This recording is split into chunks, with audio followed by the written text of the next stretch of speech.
My name is Lynn Allen, and I'm the director of the School of Visual Arts, and I welcome all of you to the first lecture of the series called Contemporary Perspectives with Sandy Skoglund. Before I introduce Sandy, I just want to say a few thank yous because the 2 days are going to be pretty momentous here because Sandy's going to tomorrow be doing an installation on the 5th floor.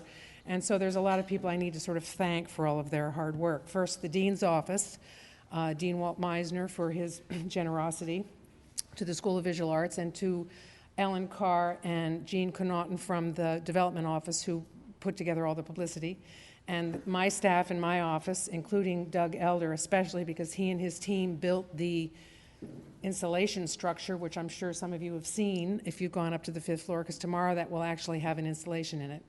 And so this could never have happened without all of those people. So let's give him a good hand.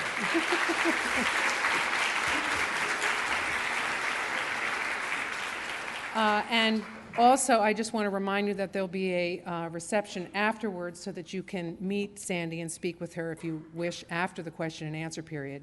And when there is a question and answer period, if you could speak up, because we don't have a microphone in the audience. So if you could speak up. And questions, we like questions.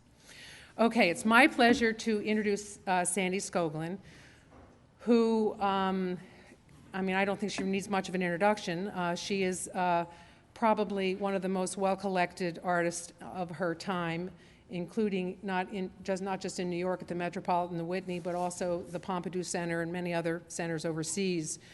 She's known primarily as a photographer, but she makes installations which she photographs, which I'm sure you're aware of, and she's going to show us tonight. She is originally from Weymouth. I had to practice that, Weymouth, with a Massachusetts accent. So it's sort of coming home for her. Went to school in New England before she got her MFA from the University of Iowa. She has taught at the University of Hartford, yeah, as well as Rutgers University on the Newark campus since 1976. So I, of course, feel a little connection since I originally came from Rutgers, but she's been a real star at Rutgers. And so Sandy is going to tell you all about her career and her life as a visual artist. There's not much more I can say, so I just welcome her, please.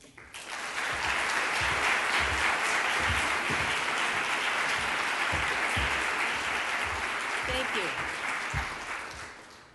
Let's see if I can get an image. Yay, okay.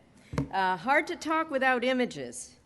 And I think that's, I guess, what makes somebody an artist as opposed to other kinds of things. But I would first like to say that we all know that art is really not about making sense. So when sounds like I'm making sense and talking about my work, it's all hindsight, and it's all kind of another person from the person who was there making the work at the time. The work that I'm going to start off with is in 1978, when I discovered for myself I would have to say, the power of pictorial photography.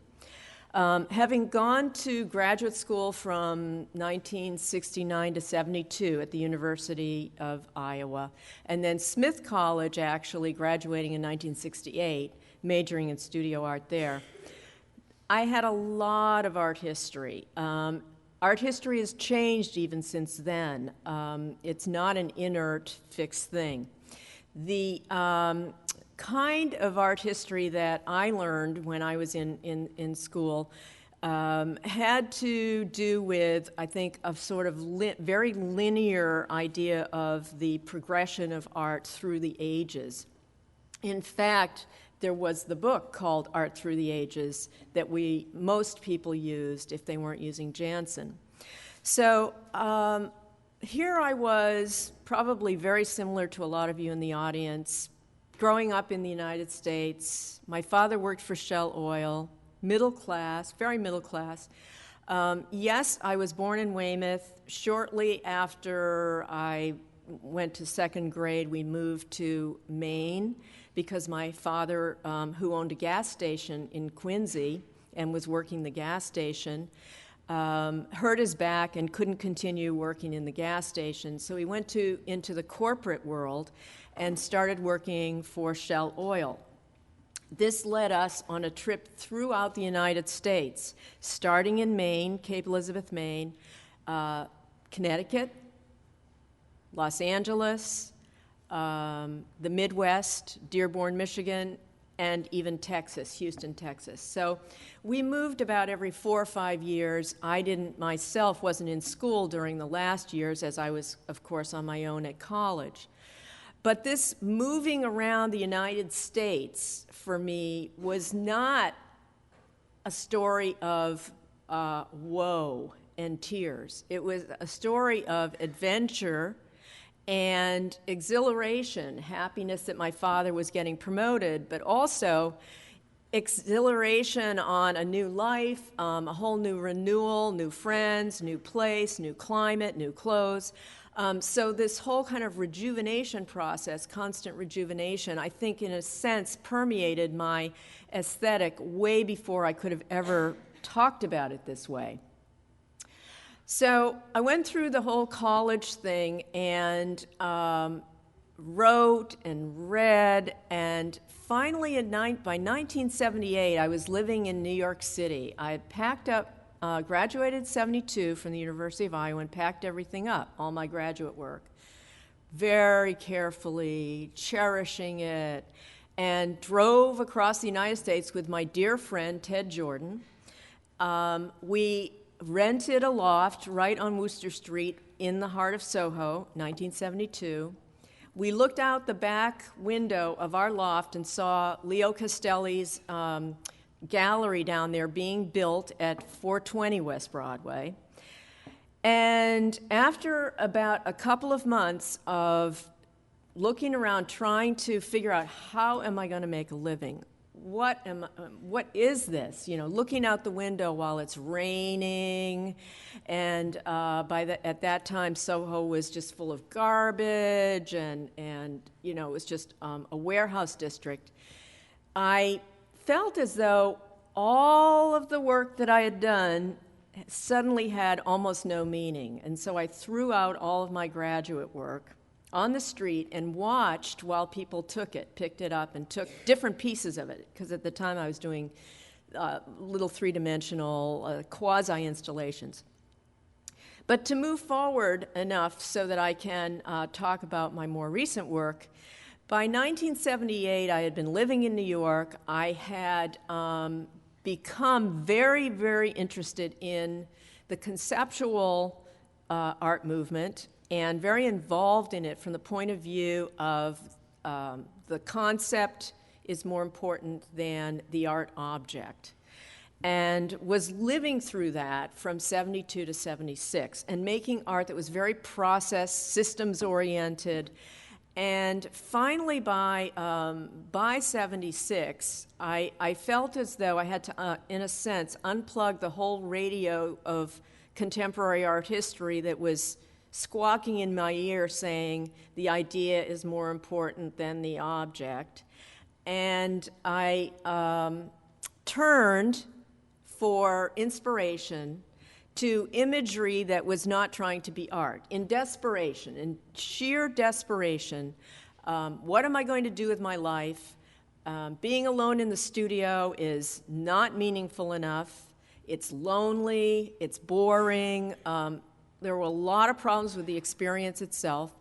And so I started to look at advertising. I started to look at commercial photography. I started to look at illustration, anything that didn't have the big A attached to it.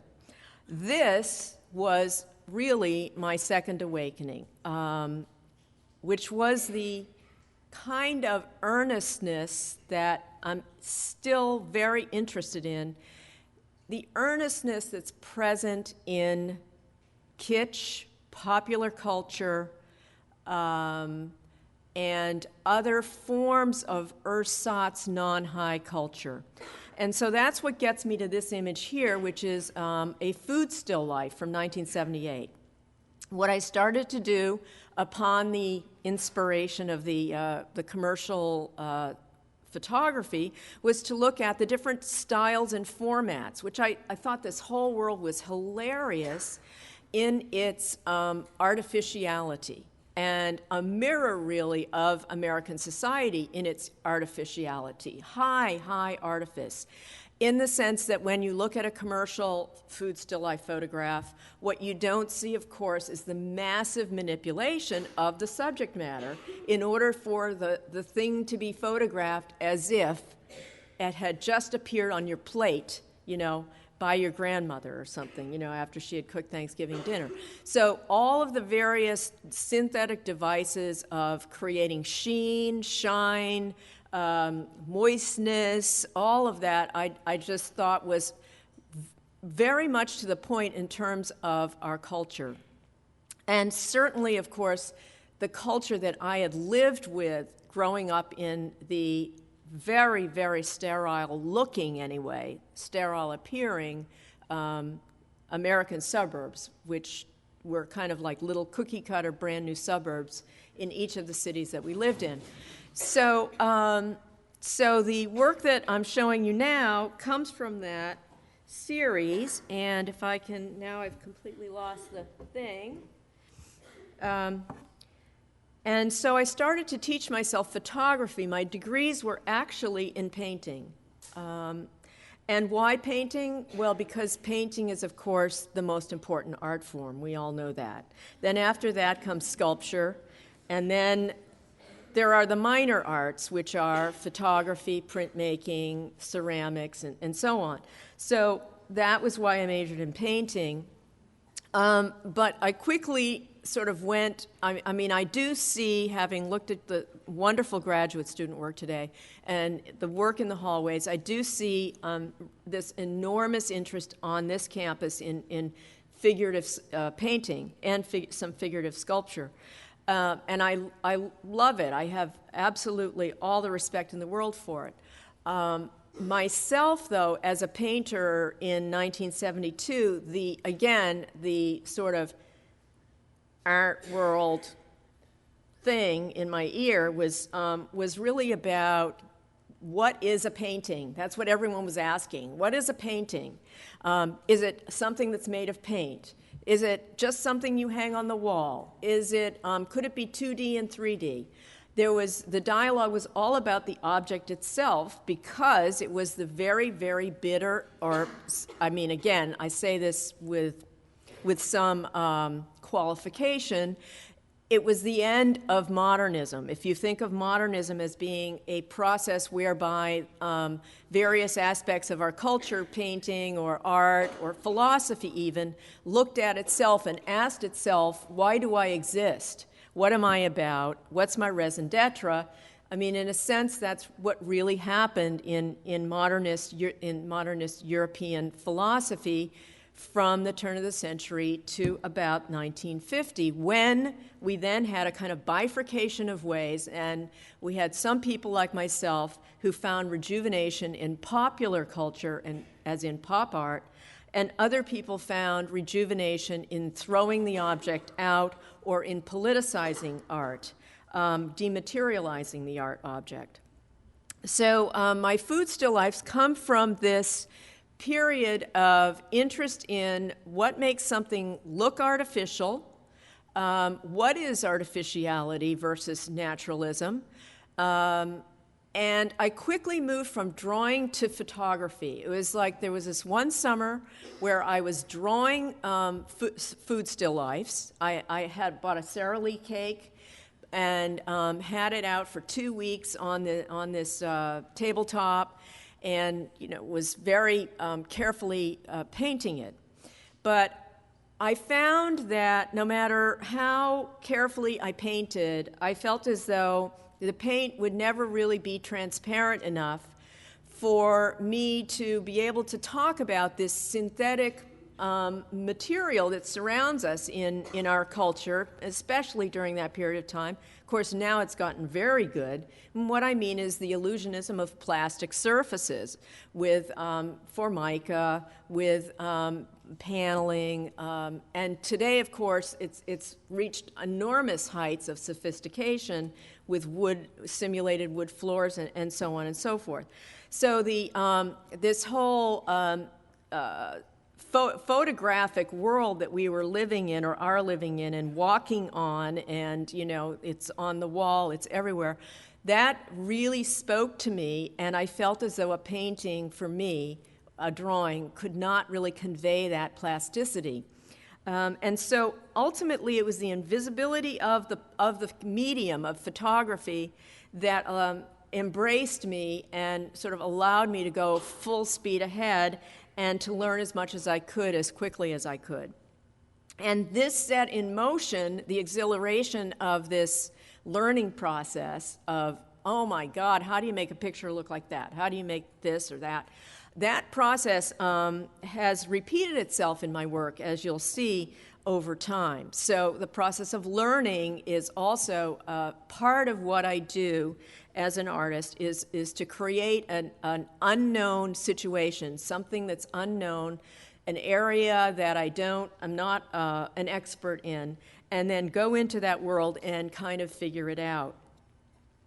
So the food still lifes then moved into these interiors, again, still very directly inspired by commercial magazines like, in this case, architectural journals, or even the Ladies' Home Journal interiors that would be photographed. I mean, there's a whole vocabulary of style, of needs in this type of photography, a whole vocabulary of lighting that I sort of, in a sense, pulled apart and looked at piece by piece. I looked at the lighting, I looked at the depth of field, I looked at the feeling of being in these spaces, and to me, I could pretty much say that they were not art, that these kinds of images did not look anything like the photography art that I saw around me. And I loved that, because for me, the whole process was about somehow making images, not necessarily that were art, but that were way outside of what was going on around me. And what was going on around me was the black and white, still the black and white street photography in the 70s, the sort of classical street photography, and some formalist photography was also going on in the late 70s. And then suddenly in 1980, by the way, this is 79 still, hangers. Suddenly in 1980, it seemed as though everybody suddenly acknowledged that they had been watching television. And so artists like myself, who were from the Howdy Doody era and the Mickey Mouse Club era, 1946, people born in 1946, we were all doing this work that was including popular culture, but in a kind of a different way than pop art. Mainly because most of us were very deeply involved with photography, not with painting, as pop art had been. So this piece, Hangers, is from 1979, and then in 1980, this is a drawing from the piece titled Radioactive Cats. In 1980, I started to feel as though these things that I was working with were using found objects. They were using these kitschy things that were mass-produced, plastic coat hangers, plates, plastic and paper plates. I had collections from the days when I was doing the drawings. I had collections of all this sort of domestic tableware paraphernalia. And in order to get the look that I wanted, which was sort of very much in focus, if you will, if you're a photographer, great depth of field. So in order to get that, I was making long exposures, like 1, 2, 3, 4, 5 seconds. 1, 2, like that.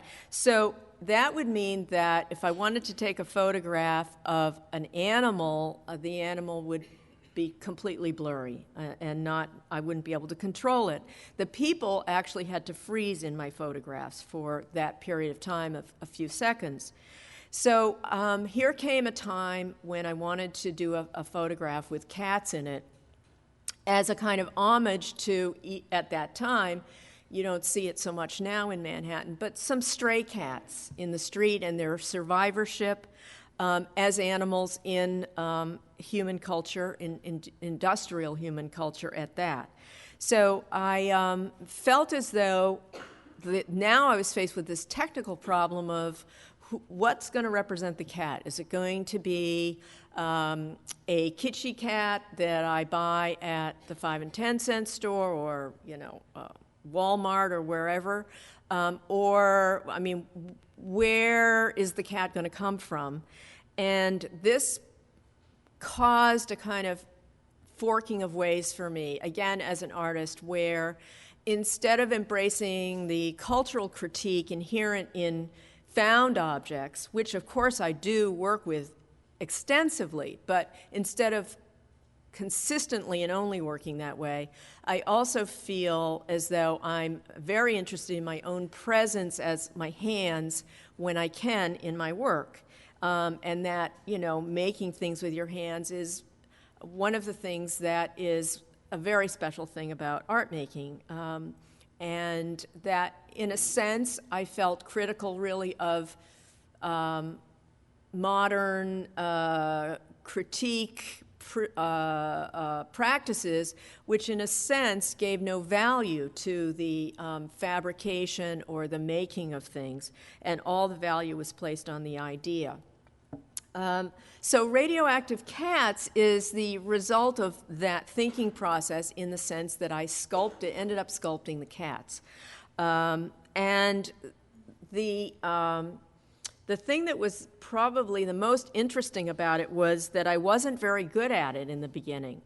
And it's good not to be good at things, because feeling humbled by, like, whoa, okay, is, I think, almost a religious experience, in the sense that it causes you to really go back and question and wonder, what everything that you're doing.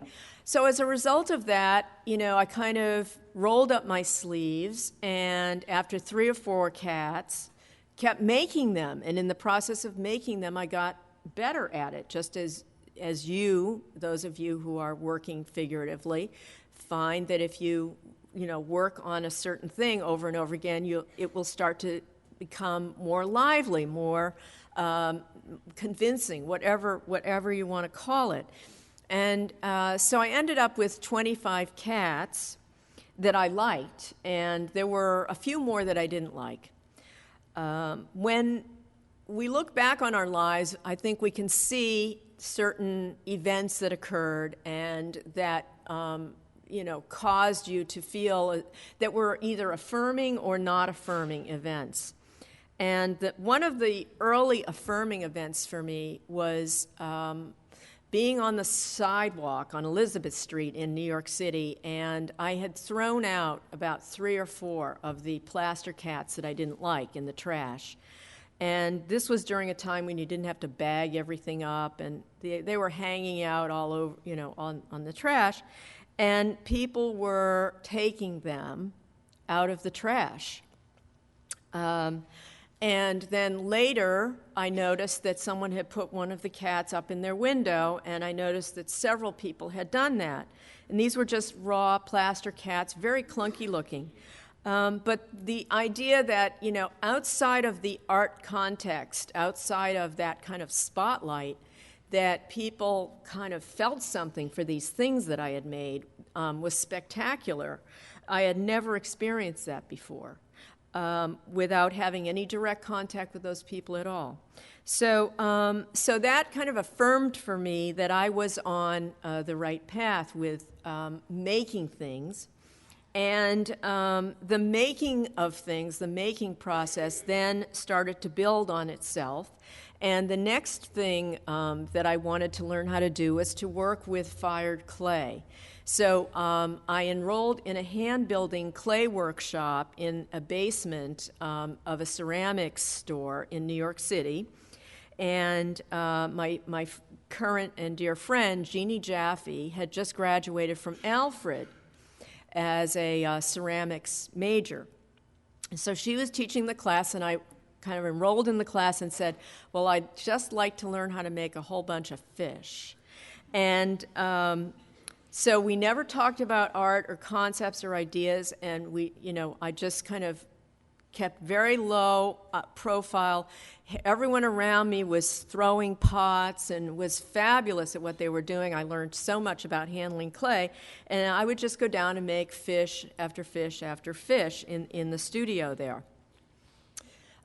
Subsequently, the piece that came out of it is called Revenge of the Goldfish, and the idea here, Revenge of the Goldfish, as with Radioactive Cats actually, is to kind of, again, bring in that popular culture energy, which is really very primal, in my opinion, very primal in terms of the emotions that it is based on. And so revenge is certainly a very primal emotion and commonly used in horror films, which at the time I was very inspired by as well.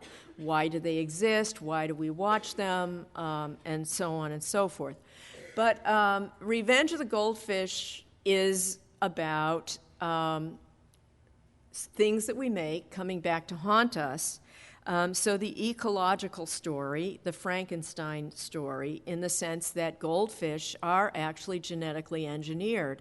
Thousands of years ago, but they are genetically engineered. And I bring this up because we talk about art having to have a critical function in terms of either our culture or ourselves or some gender issue.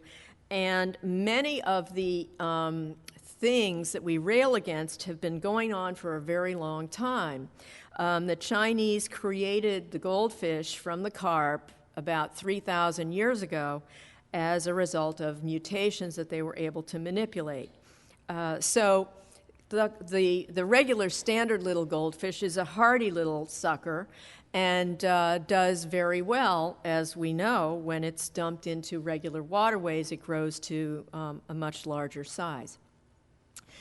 That being said, though, this is not what I would call a fixed narrative with a beginning and an end and a solvable filmic structure, but rather a kind of snapshot, psychological snapshot of various moments, not just this theme of the goldfish, but also, to me, it's very sexual and sensuous in the sense of the boy being about 13 years old. Who's in the bed? The goldfish are bright red and swimming around, and they're kind of in this fluid, but of course it's not fluid, but liquid. So to me, I always saw this piece as having kind of queasy sexual overtones, and it went back to me, for me personally, to the time when I would wake up in the morning, and because I was the only oldest child for 2 years, I ended up going and waking up my parents so that I had somebody to play with. Germs are everywhere. Germs are everywhere. Chewed gum, 1983. The processes of making my work are also very much about behavior, stretching behavior, behaving unnaturally, creating the possibility of that, behaving in disgusting ways maybe, so that I get to see myself more fully, all aspects of myself, not just the more positive or socially sanctioned aspects of myself. So to do this piece, I chewed thousands of wads of gum, along with one assistant, and we, as with many of the work that I've done with different materials, came up with a system of how are we going to work with this gum. First of all, there was the search for the pink gum, wanted it to be pink, and most gum is not really very pink, so that became very important, finding the pinkest gum. And then what gum to use. In other words, could it be sugar-free or not? Turned out that sugar-free just would not work. It did not look like gum once it was dried. So we came up with a whole system where we would soak the gum, take the wad, the thing of gum, the stick of gum, which was limp and, soft, put it in our mouths for two chews, and then put it down again, kind of like baking cookies. And then they hardened into these little objects. Maybe Babies from the same period, 1983, 1984. This is Leo Castelli Gallery, the one that I was looking at when I first moved to New York, 420 West Broadway. Maybe Babies is a piece that, when it first appeared, really hit into the critical reception of it had to do with nuclear disaster. Partly, I think, because Radioactive Cats had the word Radioactive Cats, and that was a post-apocalyptic vision. Partly because the babies are not happy. And I was just interested myself, not in a nuclear bomb and coming and blasting at babies, but myself, I was interested in the presence of the human being as an animal in the universe, because you can see already I had been interested in animals, in fish and cats, at least up to that point. And so my place, our place as animals in the universe, and the icon of the baby being the question of does the, let's say, corruption, if I may use that word, some of you may find that disturbing, but whatever forms of sophistication arrive at us in terms of manipulation or whatever sophistication, is it inherent in the child and the child only has to grow up, or is it a form of culturalization? And so to me, that was the question here in presenting these animals and calling it maybe babies. The other interpretation of this was abortion, but it was never clear in the critical response whether the issue of abortion was seen as these are aborted babies, or they're going to be aborted, or what. But the issue of abortion, of course, is a very American issue and hits across a lot of boundaries.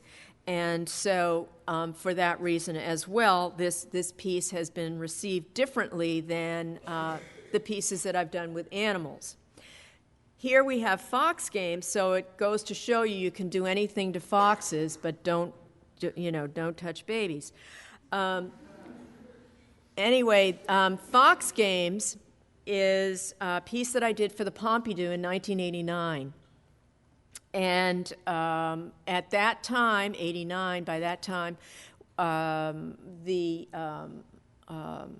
tableau photography was in full bloom, and I was invited along with Boyd Webb and a number of other people, Joel Peter Witkin, each of us were invited to create an installation for this huge show at the Pompidou that was basically devoted to the entire history of the photographic medium.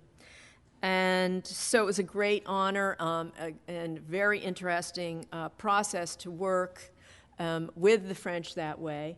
And I was grateful to my alma mater, Smith College, that I had gone to Paris to study in my junior year.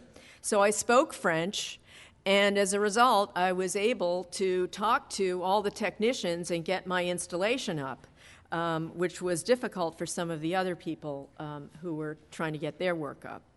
But the idea here, primarily for me, was color. In some ways, the patterning in my work is really about retinal stimulation, just pure retinal stimulation, that the world as it appears to us, of course, hits our retina, and there is a kind of primal, visual retinal experience. And patterning, I think, which is cross-cultural, African, Australian, also very strongly linked to female consciousness in Western society, but not so in other cultures, as in Arabic society or in African society. In any event, patterning comes in and goes out of postmodern thinking, and it came into mine in a very big way. And so with this piece, Fox Games, I changed the colors for the installation. This is a view at the Pompidou Center of the installation. And this is a view of the installation at the, thank you for focusing. This is a view of the photograph, which of course stays the same, a moment in time, frozen forever in that moment.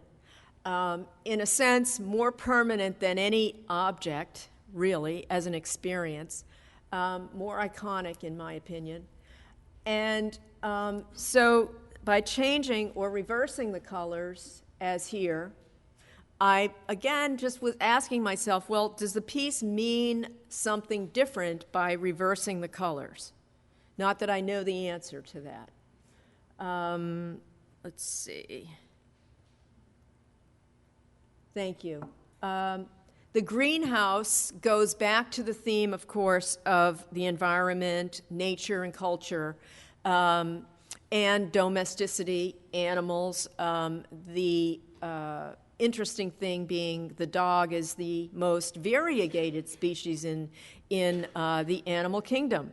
It's one species, but a Chihuahua is a dog, and so is a Great Dane. And, of course, how did this happen? Well, it's the intervention of the human being over decades and centuries, working with, of course, the original wolf. So our interconnectedness and playing around with nature is something that we do a lot of. We have done it. And not that, in my opinion, we are, what would be the word, totally anti-nature, but our nature is to be unnatural, as in the words of the French poet Baudelaire. So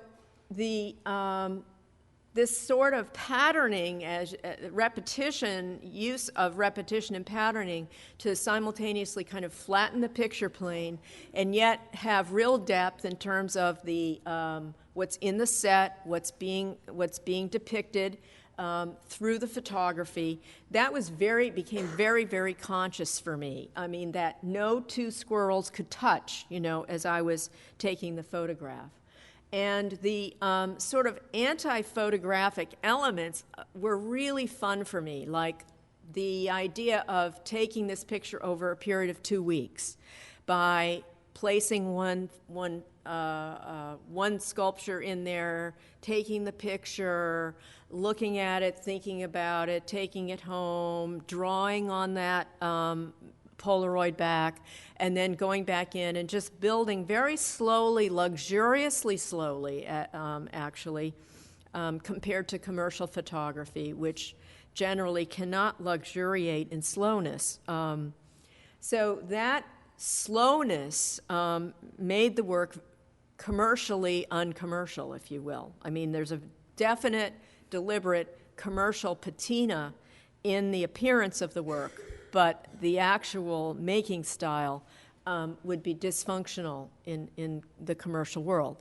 Starting in 1990 now, I wanted to go back and sort of re-embrace these materials and to experience negativity.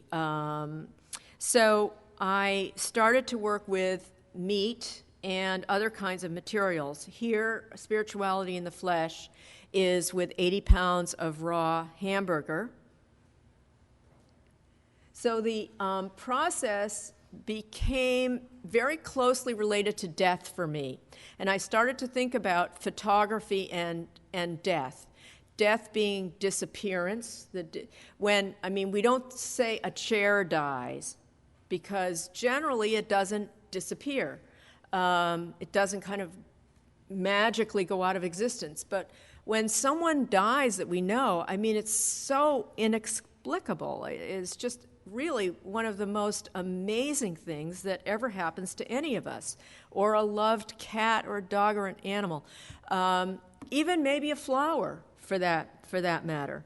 And so I started to sort of think about how fabulous that we have this medium called photography in our time, because when we look through the medium of photography at what's in the photograph, we tend to look through it. As I said earlier in my lecture, we tend to think of it as an invisible medium. And it allows us to have this very special, strange connection to the dead. In other words, we look at, my God, I'm looking at my mother. I'm looking at a photograph of my mother. I'm looking at my mother. And so this kind of direct connection in terms of what is photographed and the viewer started to really interest me in terms of stopping the process of death. That is to say, stopping disappearance. And so here with the meat, taking a picture, it's already dead, but stopping the sort of process of decay. This is bacon, called Body Limits. The Cocktail Party, made with cheese doodles, from 1992. The snack food, of course, and the idea of food that's sort of so synthetic that it's hardly even could be called food. It's so kind of lacking in nutrition. So once again, a kind of very, very strong icon of a lot of what American culture is about. And the kind of posing and dialogues that go on at something like a party where we're supposed to be having fun, that's the theme there. And having sort of done the installation, and by now I was exhibiting these installations, as at the Pompidou, as with Radioactive Cats, as with Revenge of the Goldfish. This here actually is a view from Bernie Tolle's gallery. When he first opened it, I believe it was on Newbury Street. And so it was shown here in Boston. It was shown in many, many places. I recently showed this piece in Atlanta. So it has lasted a long time. The cheese doodles have lasted a long time. But not because of themselves, because of what I did to them. And what I did to them is I covered them in epoxy resin. If they were left alone, the bright orange food dye fades very quickly, and they themselves are so porous that they absorb everything in the air and they just kind of fall apart. So they have a very short natural life. The process of taking the picture, the process of making the piece, this is the cheese doodle embedding with epoxy resin process. Cheese doodle drying rack.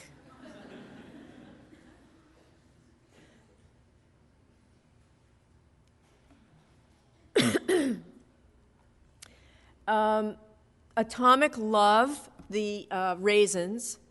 The idea here of love is kind of everywhere. Where is it? What is it? Questioning that was the theme here. And I'd have to say that this foray into an unknown material yielded what everyone is always thinking about, which is insects.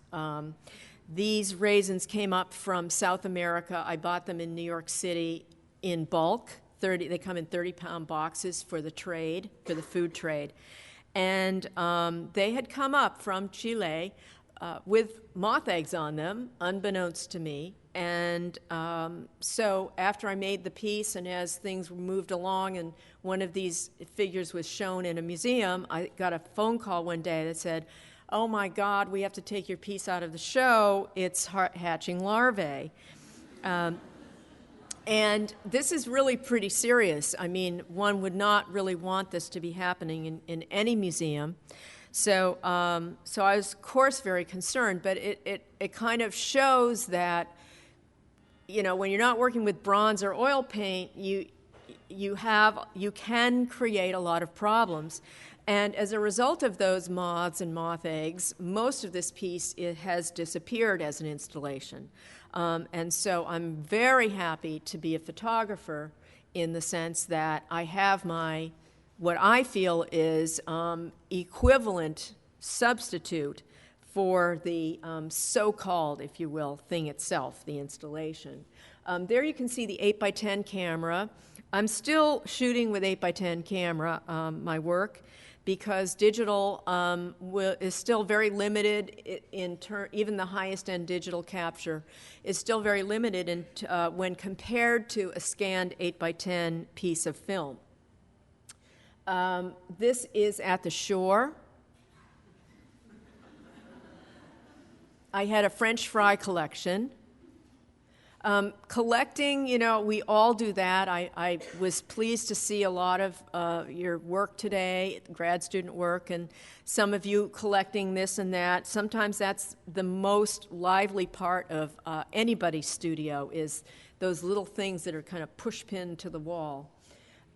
This piece, The Wedding, 1994, is again exploring these weird materials, the whole notion of what's beautiful, what's not beautiful, strawberry jam on the walls, and marmalade, orange marmalade on the floor, and then taking that kind of disruption and combining it with craft, because all of those roses are handmade and fired stoneware clay. And then, of course, there's that kind of crescendo performance where they walked into the marmalade. This is the camera and the cake painted red, showing some of the lights. Walking on Eggshells from 1997. And here, I think, is, this piece took 2 years for me to do. So the whole process was very, very lengthy and involved, having to do with handmade paper. Everything is made of paper except for the people who are actually in there, and all of the animals, which I sculpted out of clay, out of plastilina. But the real crowning moment was when these people actually walked in and crushed the eggshells. On the wall are my explorations of images of snakes and rabbits throughout the history of art, 45 different images that I researched and then just drew from, having to do with the history of art. Here you see them a little bit better, starting in 3000 BC with the Egyptians, of course, and coming up to the present, ending with the Easter Bunny. This is one, for example, showing rabbits from, it's Dur, you see the AD, Dur from the High Renaissance, Northern Renaissance, and 3 rabbits during that period of time at the foot of the Virgin Mary or a saint had to do with triumph over the flesh. So the use of this particular animal in the human imagination having to do with sexual innocence and sexual power is a very old cross-cultural kind of figment of our imagination, if you will. Here is our classic chocolate Easter bunny that we're all familiar with. The snake is another story, of course, very long history in the human imagination. This is Michelangelo's Sistine Chapel, drawn directly from that. And interestingly enough, the snake or the serpent is female in gender. The evil female, the sort of attachment of the female to the serpent, that kind of attachment is also a kind of interesting thought process that comes and goes in all cultures, both Western and non-Western. Here's the paper-making process of the toilet. And this is jelly beans on the floor. On the wall are feather butterflies made in China. They're just made out of feathers. I'm sure some of you have seen them.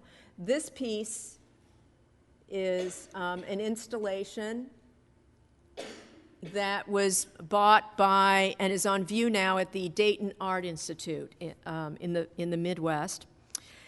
The new thing about this piece was that all of the butterflies move. So I started to, during this period, 1998, 99, 2000, 2001, did a series of installations where the wall kind of came alive, and I was more interested really in the wall than I was in the figures. This is Rutgers University, where I teach. This is the Robeson Gallery.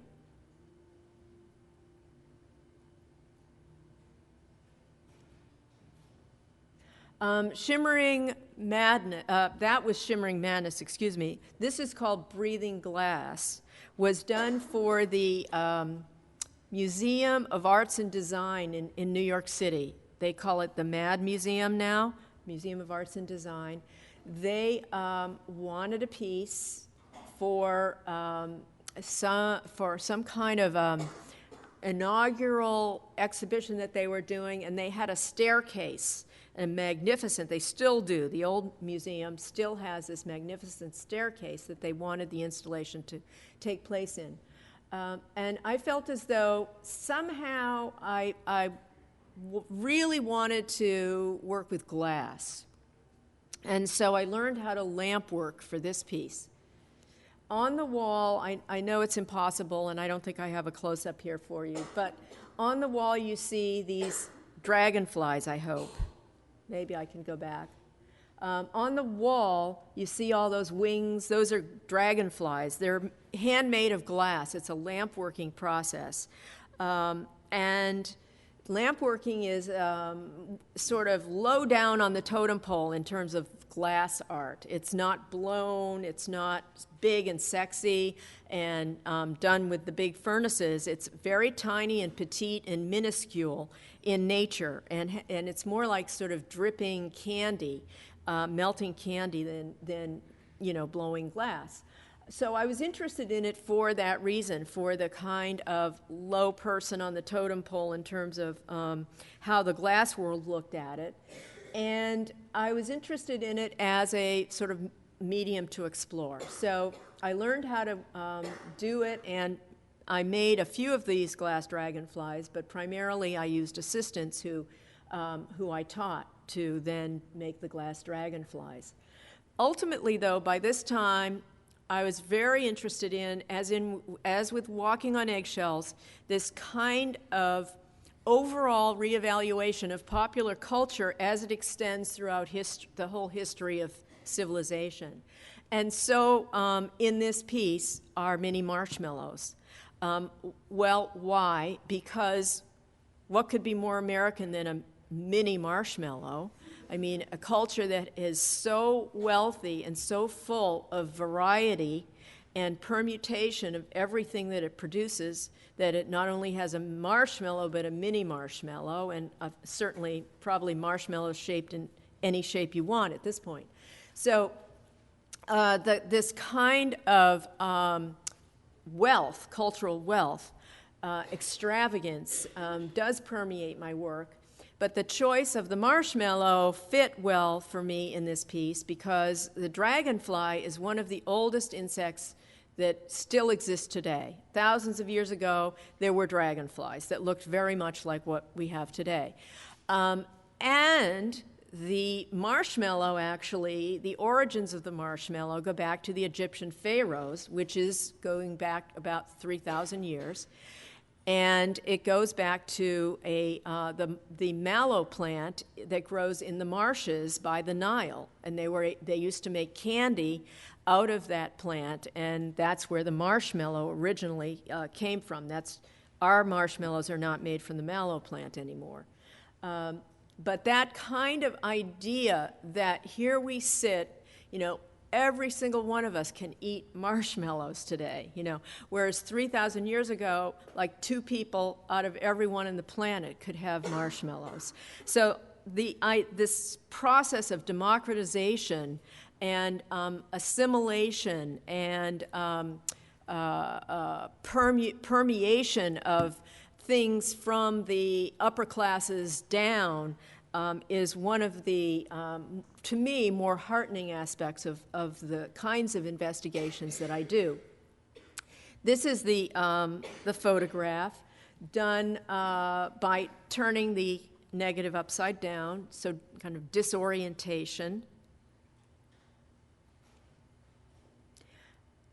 Raining popcorn, the oxymoron, which is, like one hand clapping, the idea of 2 things that can't really coexist. And because of that, something new comes into your mind. And more than anything else, I think that's what we play with as artists, is oxymoronic structures, is trying to go, not straight ahead, but a little to the left, a little to the right, not truly analytical, not completely, yet we do need to have some kind of self-awareness in order to move forward. So raining popcorn for me is the sort of final culmination of this kind of structure in which these soft, puffy, flower-like, each one like a snowflake is different, and very much sort of about popular culture and celebration using popular culture iconography. Thank you.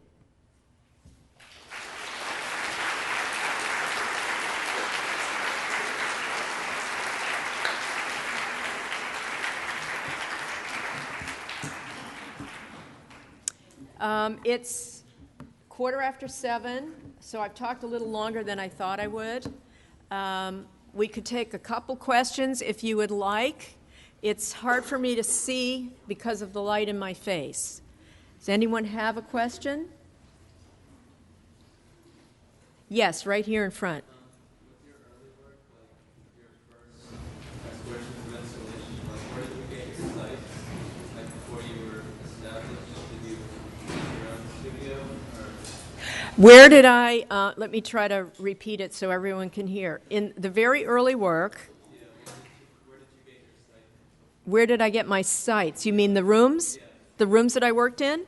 Well, the earliest rooms, they were all apartments that I rented and used them as studios. Unlike most people, I moved into a loft in 72 with my friend, but ultimately that didn't work out, and so I ended up in apartments most of my creative life. In fact, I'm actually working right now on the top floor of the house that I own, and it only has 8-foot ceilings. So, I just make it work. In the early days, I personally loved the domestic interior and violating it. Because I was so hostile, felt so hostile to it. But I don't feel that way anymore. So, it doesn't have that kind of meaning for me anymore. But early on, I was not living with the work. I found very early on not to live with the work, that I could extend myself and really push myself much better if I could get away from it and get a good night's sleep. Yes? I'm wondering where you feel your work is going now and into the future. Well, it's going great, but the reason it's going great is not because it's selling or I'm getting reviewed or anything like that. It's going great because I'm having a really good time. And where it's going as far as the outside world goes, I'm pretty happy with the installations and the photography. I mean, I don't have any desire to suddenly burst out and do something completely different. I'm slowly engaging in the digital vocabulary. I did some very serious work with digital capture, and I found it to be very problematic. I'm not going to go into it in front of all these people, but basically I ended up with the idea that I'm going to stay with the 8x10. Tomorrow when I shoot our installation workshop, I'll be using a digital camera for that.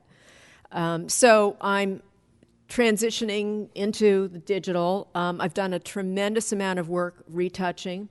I completely redid one body of work on my website that's called True Fiction 2 because I had earlier on, 10 years ago, done it through cutting out and rephotographing it, and I felt as though it was too crude. I just didn't like it, so I completely redid it with Photoshop edges. Right now, I'm working on a piece called Fluffy, and I'm very excited about fabric arts. That's kind of where right now I'm working with wool and felt and soft and sort of the whole question of pleasure. I mean, what gives you pleasure, or why is it that soft and fluffy does give you pleasure? That kind of an issue. I saw one other hand down here somewhere.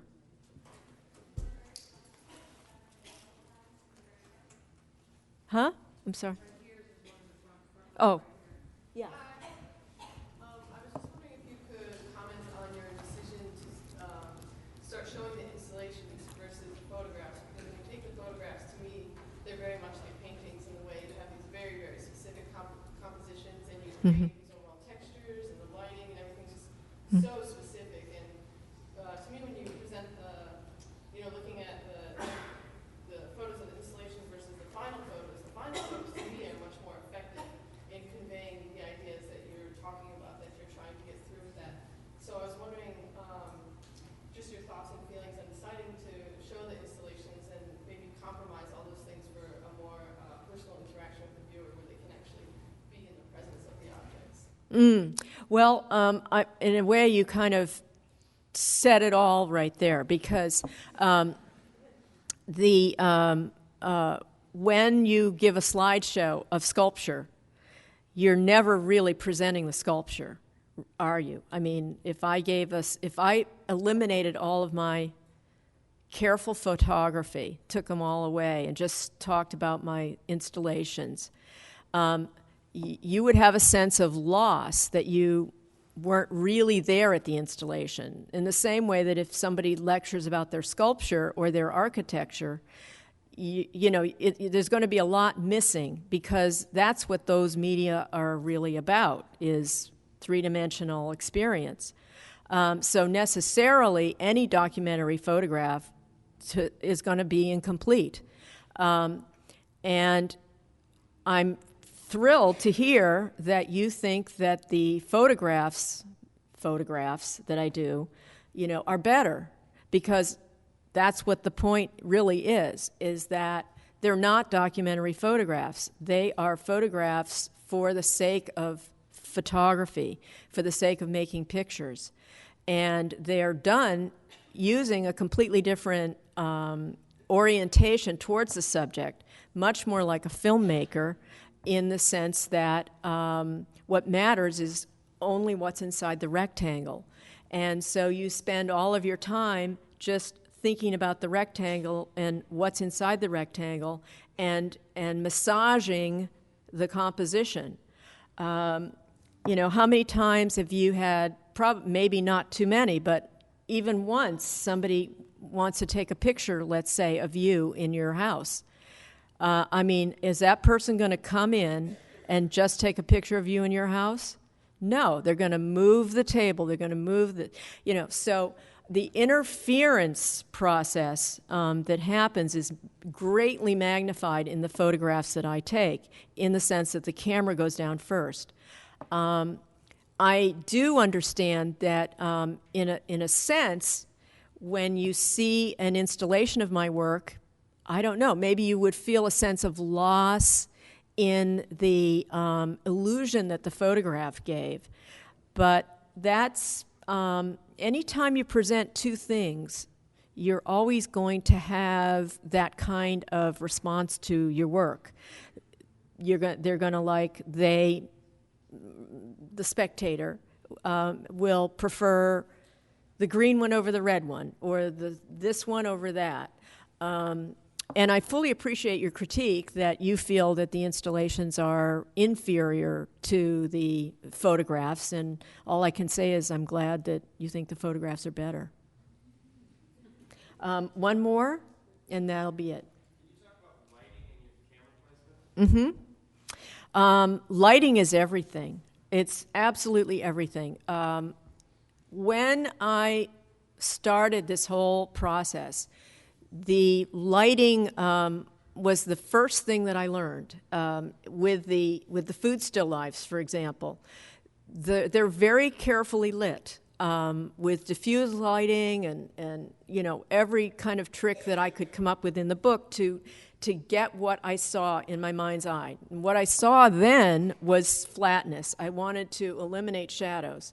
So the trajectory of the lighting in my work over the 20-year period changes from a kind of very deliberate, flat, very diffused lighting, a lot of umbrellas, and slowly evolves with allowing some shadows in. I like to take about 2 weeks to do the lighting on a big piece because, again, I have to say up till now, because right now I'm considering a new kind of lighting source for my work, but I won't go into it yet because I have yet to use it. But the last 10 years I've been working with flash, and in order to get the tiny aperture of f/64 or f/128 on the 8x10 camera, I have to have somewhere around 60,000 watt-seconds of power in order for the flash to go off. And because people are in it, I can only do one shot. So what that means is that there's this whole kind of huge power pack array going on in my studio in order to light, and probably 20 light heads at least. So I like to take my time and just kind of, move one light around and, take Polaroids and work like that over a 2-week period. Does that answer your question? Do you have anything? Oh, the camera placement, I put the camera down first. So during that 2-week period, the camera has gone down probably 3 weeks before. And so a lot of the sculptures and things are placed in only in terms of where the camera rectangle is. So there's really like no spontaneity. There's no other shot. There's just the one point of view, and then the people I orchestrate and kind of direct, and so those are the only changes in the particular shoot that I would do. And then the shoot would be maybe 2 hours long. Thank you very much.